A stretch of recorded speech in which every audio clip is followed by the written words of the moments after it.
তো বন্ধুরা, সবার জন্য বড় খুশির খবর, ইতিমধ্যে পশ্চিমবঙ্গে আয়ুষ্মান কার্ডের জন্য কিন্তু আবেদন শুরু হয়ে গেছে এবং কিন্তু আপনি এই আয়ুষ্মান কার্ডের মাধ্যমে প্রতি বছর 5 লক্ষ টাকা চিকিৎসা কিন্তু ছাড় পাবেন।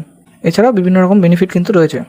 আপনারা জানেন কিন্তু পশ্চিমবঙ্গের যেই স্বাস্থ্যসাথীর কার্ডটা বন্ধ হয়ে এই আয়ুষ্মান কার্ড কিন্তু চালু হতে চলেছে। তো আজকের ভিডিওতে দেখিয়ে দেবো যে এই আয়ুষ্মান কার্ডের জন্য কী করে ফর্ম ফিল আপ করবেন, এই ফর্মে কোথায় কোন ডিটেলস বসাবেন, তবে সেগুলো কিন্তু এই ভিডিওতে দেখানো হবে। সেই জন্য এই ভিডিওটা প্রথম থেকে শেষ পর্যন্ত অবশ্যই দেখুন। আর আমাদের চ্যানেলে নতুন হয়ে থাকলে চ্যানেলটিকে লাইক, সাবস্ক্রাইব অ্যান্ড পাশে থাকা বেল আইকনটাতে কিন্তু চাপ দিয়ে দেবেন। সবার প্রথম কী করবেন, ডান সাইডের ডেটটা কিন্তু বসিয়ে দেবেন। এরপরে নিচে দেখতে পাচ্ছেন বেসিক বেনিফিট ডিটেলস। এখানে কি করবেন, যাকে আপনি হেড অফ দ্য ফ্যামিলি রাখবেন বা যার নামে কিন্তু আগে স্বাস্থ্যসাথী কার্ড ছিল তার নাম কিন্তু এখানে দিয়ে দেবেন, তার আধার কার্ডের নাম্বার কিন্তু এখানে বসিয়ে দেবেন ও রেশন কার্ডের নাম্বারটাও কিন্তু বসিয়ে দেবেন। বসানো হয়ে গেলে নিচে চলে যাবেন ক্যাটাগরি অপশানে। আপনাদের কোন ক্যাটাগরি রেশন কার্ড হয়েছে সেটা কিন্তু নিচে সিলেকশন করে নেবেন।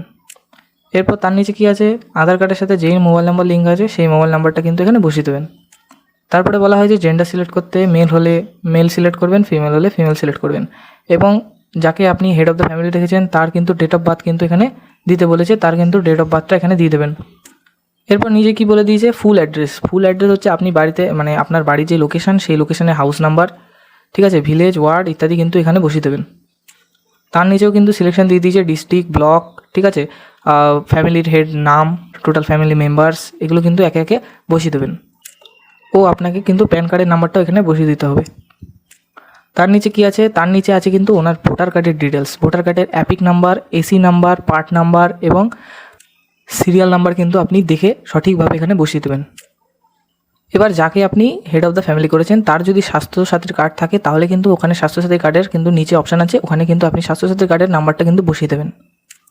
এরপরে নিজে কি বলে দিয়েছে, প্রথম বলে দিয়েছে যে আপনার বাড়ি কি কাঁচা বা একটাই কি রুম রয়েছে, সেক্ষেত্রে যদি আপনার এই অবস্থা থাকে তাহলে ইয়েস করবেন, আর না থাকলে নিচে কি বলে দিয়েছে আপনার বাড়িতে কি কোনো অ্যাডাল্ট লোক বা মহিলা কি নেই যার বয়স 16 থেকে 59-এর মধ্যে, যদি থেকে থাকে তাহলে ইয়েস করবেন, সে আর যদি না থেকে থাকে তাহলে নো করবেন।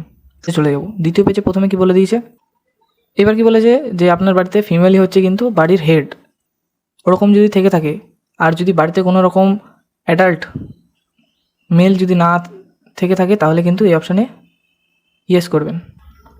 এর পরের অপশানে কী বলেছে, পরিবারে যদি হ্যান্ডিক্যাপ থেকে থাকে সেক্ষেত্রে কিন্তু ওখানে ইয়েস করবেন। এটা যদি থেকে থাকে, যদি আপনাদের বাড়িতে কেউ ST/SC হয়ে থাকে তাহলে কিন্তু ইয়েস করবেন, অন্য ক্ষেত্রে নো করবেন। পরে কি বলেছে যে ল্যান্ডলেস মানে আর কি কোনো জমি নেই, তাদের মেন উদ্দেশ্য হচ্ছে গিয়ে কাজ করে খাওয়া, এরকম যদি হয়ে থাকে তাহলে ইয়েস করবেন, অন্য ক্ষেত্রে নো করবেন। পরে কি বলেছে, অসহায় এবং ভিক্ষা করে, এরকম যদি হয়ে থাকে তাহলে ইয়েস করবেন, অন্য ক্ষেত্রে নো করবেন। এবার কি বললো যে বাড়িতে যদি কেউ বজ্র পরিষ্কারকারী থাকে, মানে আর কি নোংরা পরিষ্কার করে, যদি থেকে থাকে তাহলে ইয়েস করবেন অথবা নো করবেন। এরপরের সিলেকশনে কি বলেছে যে বিশেষভাবে দুর্বল আদিবাসী গোষ্ঠী যদি থেকে থাকে তাহলে ইয়েস করবেন, অন্য ক্ষেত্রে নো করবেন। পরবর্তী সিলেকশনে কি বলেছে যে আইনত মুক্তি যদি থাকে, ওরকম কোনো যদি বন্ধকি হয় তাহলে ওখানে ইয়েস করবেন অথবা নো করবেন। এতক্ষণ যে সিলেকশনটা করছিলাম ওটা কিন্তু ছিল রুলার, এবার আমরা করতে চলেছি কিন্তু উরবানের সিলেকশন, অর্থাৎ রুলার হচ্ছে গিয়ে গ্রাম অঞ্চলের আর এখানে উরবান হচ্ছে এটা শহরাঞ্চলের অঞ্চলের, ঠিক আছে। প্রথমে কি বলে দিয়েছে যে কাগজ করানো যদি ব্যক্তি থাকে তাহলে ইয়েস করবেন অথবা নো করবেন। দ্বিতীয়ত কি বলছে, ভিক্ষুক যদি কেউ থেকে থাকে তাহলে ইয়েস করবেন অথবা নো করবেন। এবার যদি গৃহকর্মী থেকে থাকে, তৃতীয় নম্বরের যেই আর কি, পরে কি বলে দিয়েছে যে গৃহকর্মী যদি ওয়ার্কার থাকে তাহলে কিন্তু ইয়েস করবেন, অন্যতে নো করবেন। পরে কি বলে দিয়েছে যে রাস্তাঘাটের হকার, মুচি ইত্যাদি যদি থেকে থাকে তাহলে কিন্তু ইয়েস করবেন অথবা নো করবেন। পরে কি বলে দিয়েছে যে রং মিস্ত্রি, শ্রমিক, কুলি ইত্যাদি রকম যদি থেকে থাকে তাহলে ইয়েস করবেন অথবা নো করবেন। পরের সিলেকশনে কি বলে দিয়েছে, পরিষ্কার কর্মী বা স্যানিটাইজার ওয়ার্কার আর কি, স্যানিটাইজার যে কাজ করে তারা যদি থেকে থাকে তাহলে এখানে ইয়েস করবেন, অন্যত্র নো করবেন। পরবর্তী সিলেকশনে বলে দিয়েছে বাড়ি ভিত্তিক আর কি হস্তশিল্প থেকে থাকে তাহলে কিন্তু ওখানে ইয়েস করবেন, অন্যত্র নো করবেন। পরের সিলেকশনে বলে দিয়েছে যে বাড়ির কেউ যদি আর কি কন্ট্রাক্টর থাকে বা চালক হয় আর কি, ড্রাইভার হয়, তাহলে কিন্তু ওখানে ইয়েস করবেন, অন্যত্র কিন্তু নো করবেন। তারপরে বলে দিয়েছে যে শপ ওয়ার্কার আর কি, দোকান কর্মী যদি কেউ থেকে থাকে, পিয়ন থেকে থাকে আর কি, সাহায্যকর্মী, ডেলিভারি বয় থেকে থাকে যদি, তাহলে ইয়েস করবেন, অন্যত্র কিন্তু নো করবেন। পরে বলে দিয়েছে ইলেকট্রিশিয়ান, মেকানিক, রিপেয়ার ওয়ার্কার এগুলো যদি থেকে থাকে তাহলে ইয়েস করবেন, অন্যত্র কিন্তু নো করবেন। তারপরে সিলেকশনে বলে দিয়েছে যে ওয়াশারম্যান আর কি, ধোপা যদি থেকে থাকে তাহলে ইয়েস করবেন, অন্যত্র কিন্তু নো করবেন। তারপর কী করতে হবে, তারপর দিয়েছে এখানে অ্যাডিশনাল ইনফরমেশন। এটা কিন্তু শহর গ্রাম উভয়ের জন্য কিন্তু প্রযোজ্য।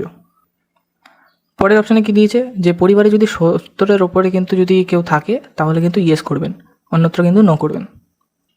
এরপরে কি বলেছে, যদি আপনার বাড়িতে কেউ আশাকর্মী বা অঙ্গনারীর কেউ আছে তাহলে কিন্তু ইয়েস করবেন অথবা নো করবেন।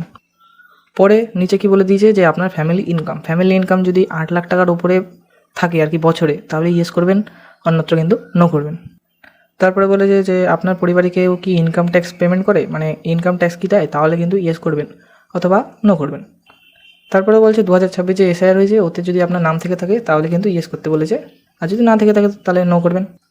এবার বলে দিয়েছে যে এসআইআর যদি বাতিল হয়ে থাকেন এবং ট্রাইব্যুনালে যদি নাম অ্যাপ্লাই করে থাকেন তাহলে কিন্তু ইয়েস করতে বলেছে, আর না হলে নো। তারপরে আপনি যদি সিএতে অ্যাপ্লিকেশন করে থাকেন তাহলে কিন্তু ইয়েস করবেন, নাহলে নো করবেন। তারপরে কি বলেছে, তারপরে বলেছে যে অন্নপূর্ণা যোজনা থেকে যে আপনার নাম কি বাতিল গেছে, যদি গিয়ে থাকে তাহলে কিন্তু ইয়েস করবেন, নাহলে নো করবেন।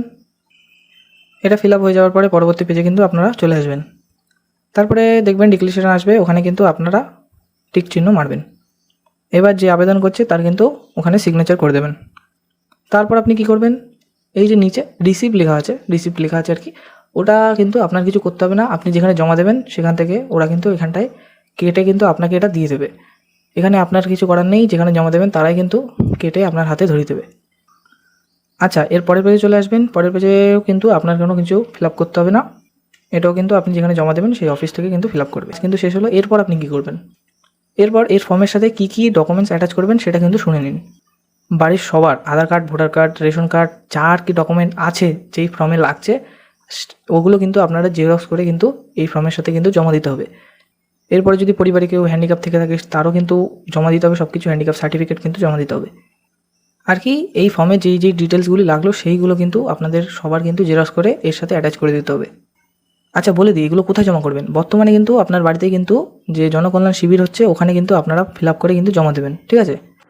জমা দেওয়ার পরে কি করবেন, আপনাদের যে এই আয়ুষ্মান ভারত কার্ডটা আছে এই কার্ডটা কিন্তু আপনাদের বাড়িতে দিয়ে যাবে। যখনকে জমা দেওয়ার পরে যখন ভেরিফিকেশনটা কমপ্লিট হয়ে যাবে আপনাদেরকে কিন্তু এই কার্ডটা বাড়িতে দিয়ে যাবে। আজকের মতন এই পর্যন্ত। ভিডিওটা ভালো লাগলে like, comment, share and subscribe করা কিন্তু ভুলবেন না। ধন্যবাদ।